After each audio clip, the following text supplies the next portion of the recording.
Binabati ko po kayong lahat ng isang maligaya at makabuluhang pagdiriwang ng Kapaskuhan. Ngayong Pasko, hiling ko nang masumpungan natin ang tunay na kahulugan ng kapanganakan ni Kristo habang ating ginuginita ang payapa at banal na gabi ng kanyang pagsilang. Naway maging daan ito upang higit tayo manalig sa puong may kapal. Dalangin ko rin po na ang pangako ng isang maginhawa at magandang kinabukasan ay makapagbigay ng pag-asa sa bawat Pilipino. Manalig po tayo sa ating pagtutulungan.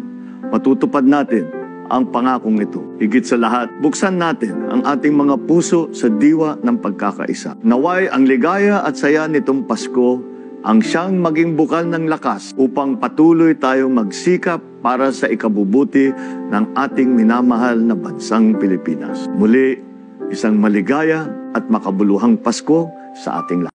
Ako'y tao lamang. Kaya binabati